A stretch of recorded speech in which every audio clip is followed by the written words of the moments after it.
दोस्तों नमस्कार।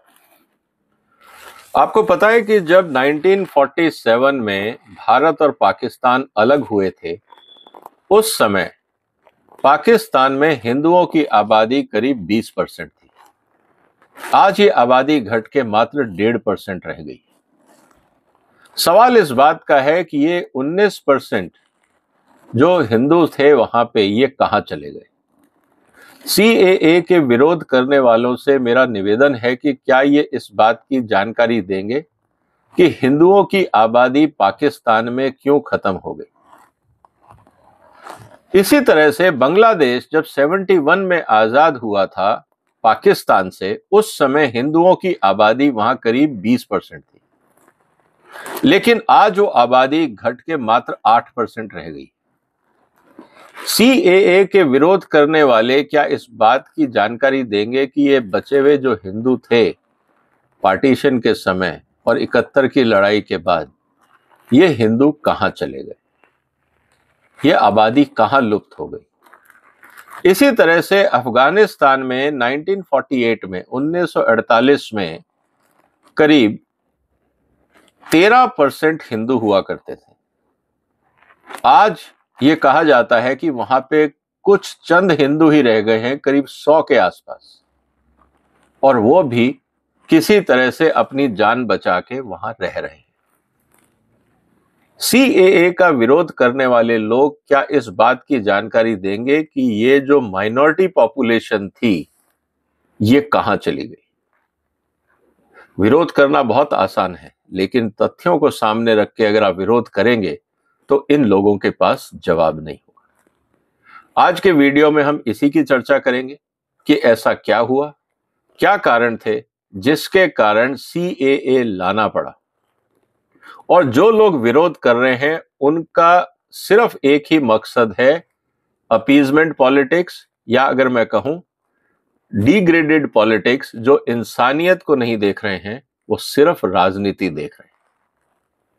तो वीडियो इस बार इंपॉर्टेंट होने वाला है। आप इस वीडियो को शेयर कर लीजिए, इस चैनल को सब्सक्राइब कर लीजिए अगर अभी तक नहीं किया है। दोस्तों, जैसा मैंने कहा कि 1947 और 1971 ये दो महत्वपूर्ण घटनाक्रम हुए जो भारत के पड़ोसी राज्यों में हुए।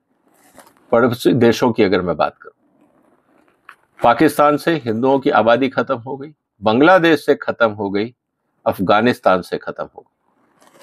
एक बात ध्यान रखिएगा दोस्तों, ये तीनों के तीनों वो देश हैं जो अपने आप को, इनका स्टेट जो रिलीजन है वो इस्लाम है। ये अपने आप को, ये सेक्युलर कंट्री नहीं है, इस बात को आपको ध्यान रखना पड़ेगा। एक भी इनमें से देश सेक्युलर नहीं है, ये अपने आप को इस्लामिक नेशन बोलते हैं कि हम इस्लाम को फॉलो करते हैं। तो जब ये इस्लाम को फॉलो करते हैं तो इन्होंने माइनॉरिटीज के साथ ऐसा क्या किया कि वहां पे आबादी खत्म हो गई। अब जो लोग वहां से जान बचा के भागे या वहां की प्रताड़ना से बचे, मान लीजिए कि अगर इस्लामिक कंट्री है तो वहां शरिया कानून होगा, मुझे शरिया कानून के तहत नहीं रहना है, तो मैं क्या करूंगा, मैं वहीं माइग्रेट करूंगा जहां मेरा अपना कल्चरल रिलेशन स्टैब्लिश होता है, जहां मैं अपने आप को सुरक्षित महसूस करता हूं।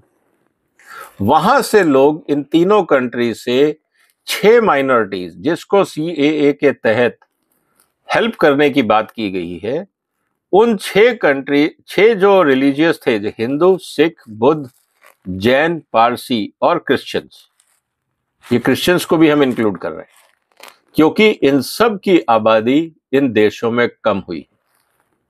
तो सवाल इस बात का है कि जो देश इस्लाम को मानते हैं वो माइनॉरिटीज को अपने यहां क्यों नहीं रख पाते, वहां माइनॉरिटीज की पॉपुलेशन कम क्यों हो जाती है, ये बड़ा सवाल है।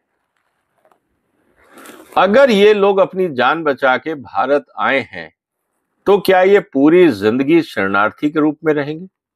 क्या इनके बच्चों को कोई हक नहीं मिलना चाहिए? क्या इनको ह्यूमन राइट्स का अधिकार नहीं है? क्या इनको न्याय का अधिकार नहीं है? क्या इनको इंसानियत के नाते एक सुकून की जिंदगी का क्या जरूरत नहीं है? सवाल दोस्तों आज इस बात का है।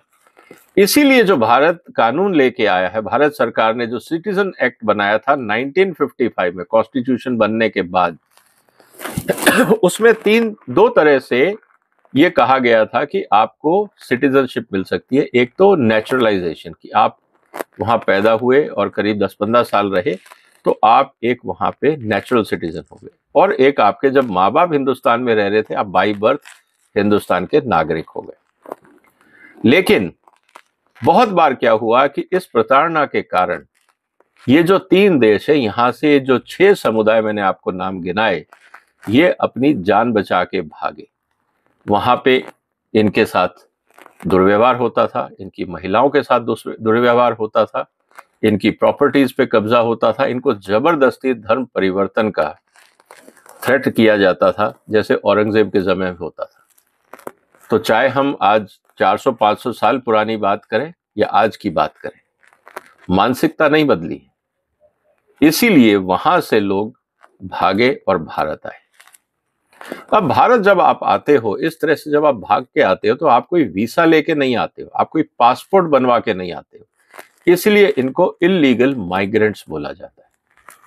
अब सवाल इस बात का है कि इल्लीगल माइग्रेंट्स की डेफिनेशन क्या है। इसको रोकने के लिए भारत में सिटीजनशिप का कानून है। इल्लीगल माइग्रेंट्स 2 तरीके के होते हैं। एक तो वो जो बगैर वैलिड ट्रेवल डॉक्यूमेंट के आते हैं, जिनके पास ना वीसा होता है ना पासपोर्ट होता है, किसी तरह से जान बचा के हिंदुस्तान आए।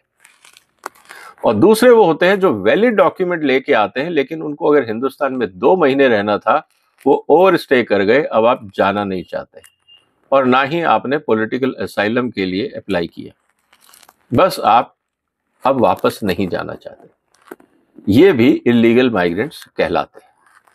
इनको सबको रोकने के लिए फॉरेनर्स एक्ट 1946 और passport entry into India act 1920, ये 2 कानून थे जिसके तहत इल्लीगल माइग्रेंट्स को मैनेज किया जाता था, और जो पकड़े जाते थे उनको वापस उन देशों में भेज दिया जाता था जहां से वो आए। अब पहले मुद्दे पे आइए कि जब हिंदू, सिख, जैन, पारसी, क्रिश्चियंस, बुद्धिस्ट, इन सब लोगों को जब वहां प्रताड़ित किया गया, ये भाग के आए, अगर आप उनको अब डिपोर्ट करोगे तो आप क्या करोगे? आप उन पे मानवीय अत्याचार कर। इसीलिए ऐसे लोग जो माइग्रेट होके आए, अपनी जान बचा के आए, भारत सरकार अगर वो उनकी हेल्प करना चाहती है तो पहले आपको उनको सिटीजनशिप देनी होगी। इसीलिए दोस्तों ये CAA का कानून लेके आया गया, सिटीजन्स अमेंडमेंट एक्ट।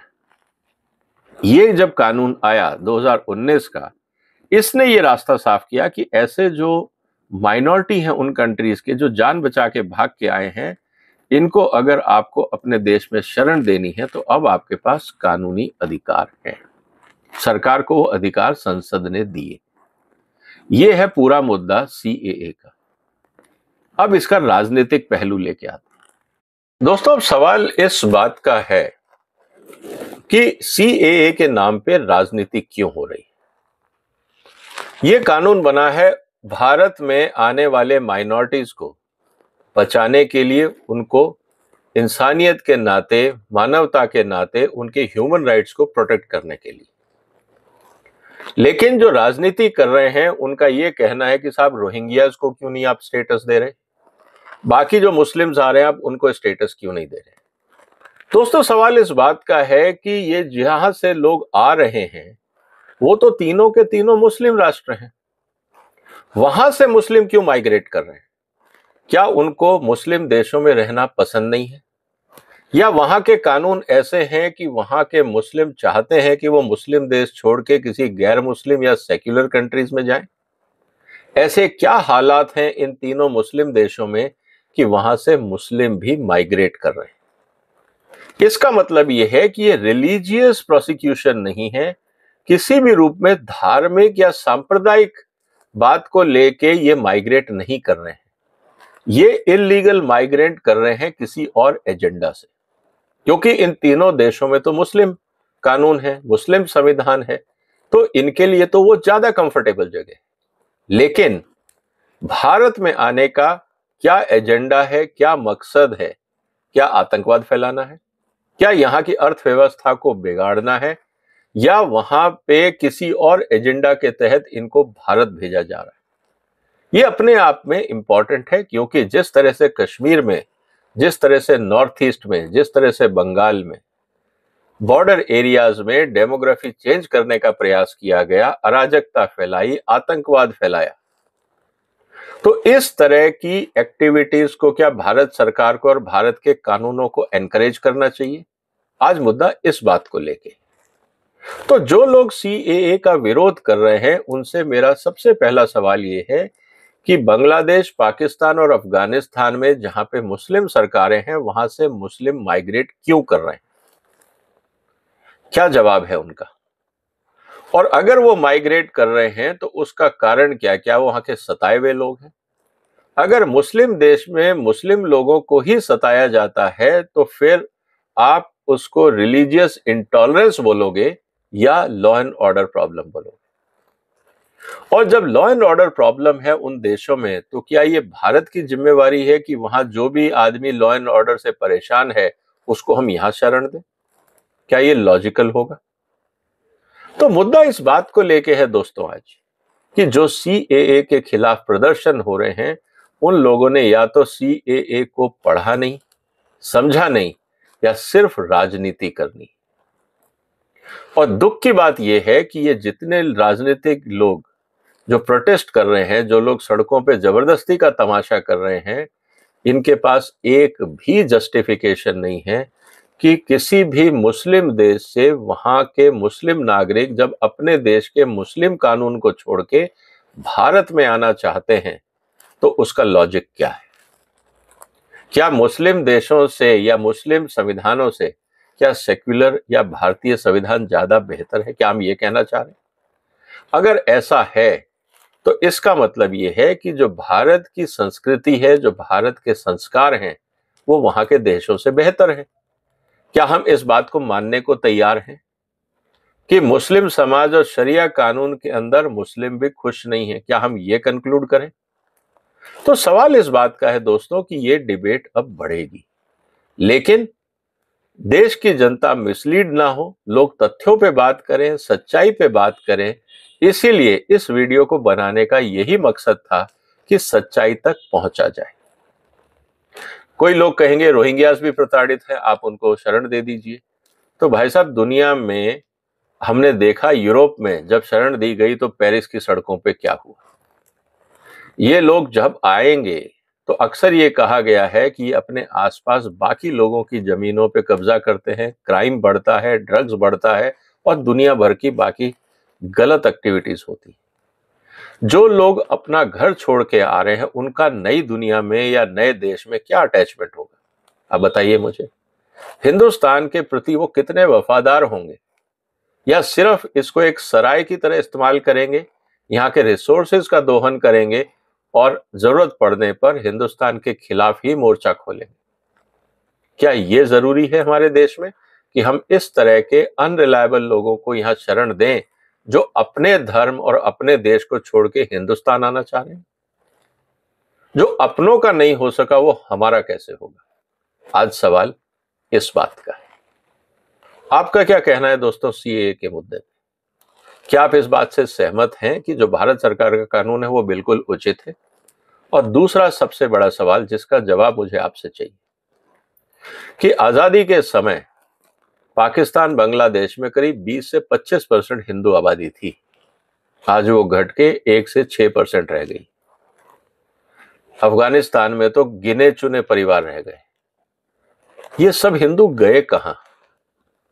आप उन लोगों से इसका सवाल पूछिए जो सीएए का प्रोटेस्ट कर रहे हैं, जो इसका विरोध कर रहे हैं। उनसे जरा ये सवाल पूछिए और वो क्या जवाब देते हैं कमेंट बॉक्स में जरूर लिखिएगा। इस वीडियो को शेयर करिए। फिर मुलाकात होगी एक और महत्वपूर्ण मुद्दे के साथ। तब तक अपना ध्यान रखिएगा। वंदे मातरम।